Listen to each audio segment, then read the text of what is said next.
I was just thinking about a I used to vacation in California a lot.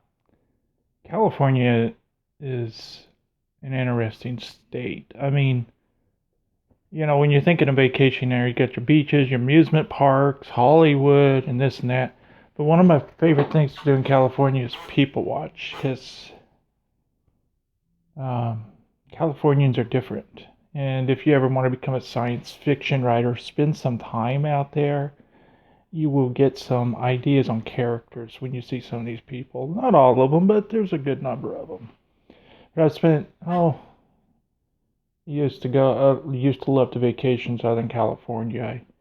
You got that valley, where the LA is, but on the northern side of the valley, you got LA, and on the southern side, you got Orange County, which is Anaheim and Irvine and Huntington Beach and Newport. People on the southern side of that valley are real laid back, real nice people. The people on the northern side of the valley, in the LA area, Hollywood and all that, some of them were so arrogant it was funny.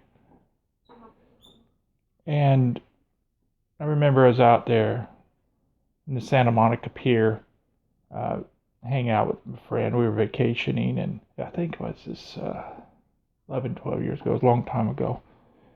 But we went to the Santa Monica Pier, and before we went there, we were exploring some shopping area. And oh my goodness, you want to talk about all these high-end cars, designer clothes. I mean, it was crazy. I didn't care. I was just enjoying the weather.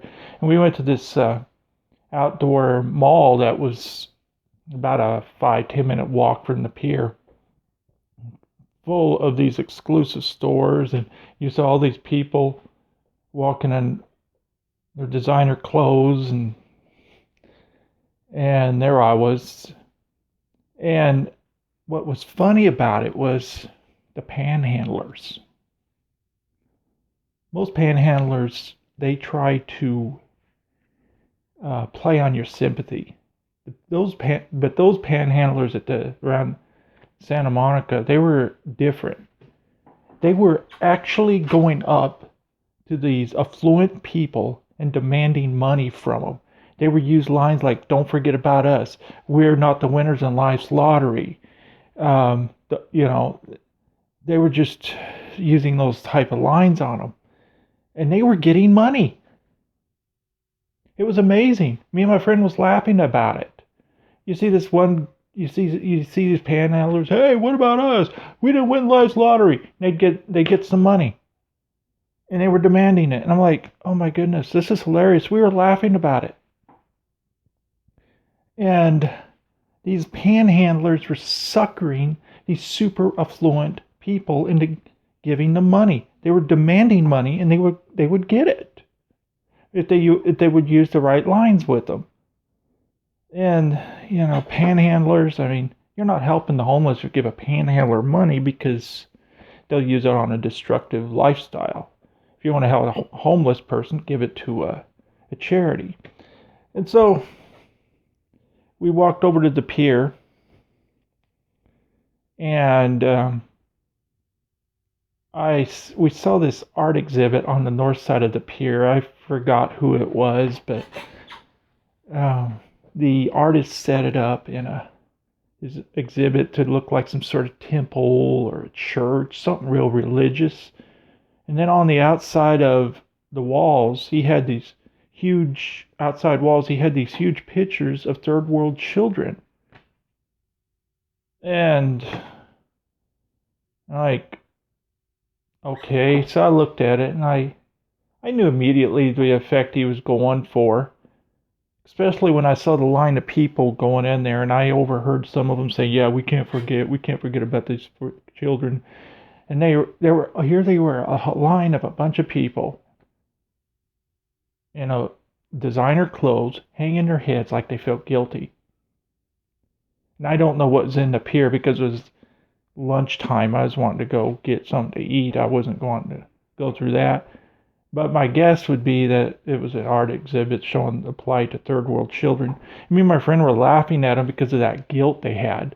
They were walking in there like they were going into some sort of religious building to pay penance.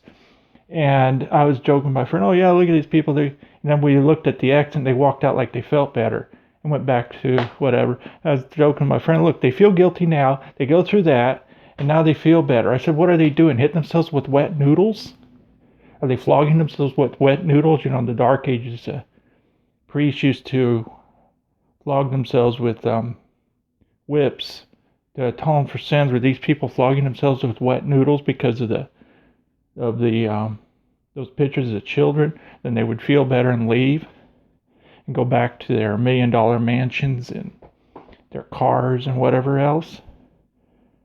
And we were laughing at it, and then we decided to go for lunch. And as I was getting ready to go to lunch, I was stood there thinking, okay, well, not all of these people.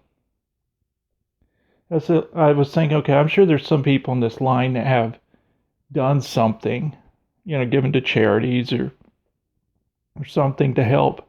But those who aren't, and they're acting guilty, and then they go back to their lives, what are they accomplishing? If they are feeling guilty, shouldn't they change their lives? If they're not feeling guilty, it's false guilt.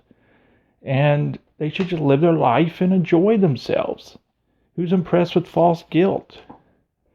If you feel bad about something, change your life. Do something with it. So, that's my thought.